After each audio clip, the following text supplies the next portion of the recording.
తెలుగు సంబరాల తీయదనం అలనాటి రుచుల సరికొత్త రూపం పరంపర స్వీట్స్. ఇవాళ ఉదయం నుంచి దేశవ్యాప్తంగా యూపీఐ సేవలకు సాంకేతిక సమస్య తలెత్తింది. దీనివల్ల వినియోగదారులు డిజిటల్ లావాదేవీలు చేయలేక తీవ్ర ఇబ్బందులకు గురవుతున్నారు.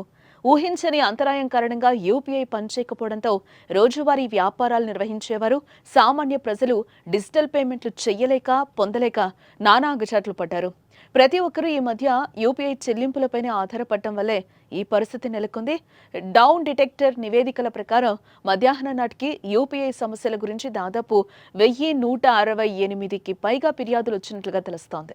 రోజువారీ కార్యకలాపాలను ప్రభావితం చేస్తోందంటూ యూజర్ల నుంచి వెల్లువెత్తుతున్న ఫిర్యాదులపై ఎన్పీసీఐ స్పందించింది.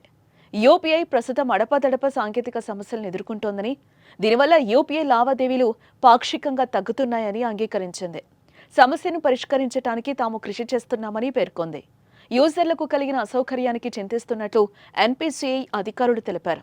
ఇక ఇదే తరహాలో చివరిసారిగా మార్చి 26న దాదాపు 2 నుండి 3 గంటల పాటు యూపీఐ సేవలకు తీవ్ర విఘాతం కలిగింది.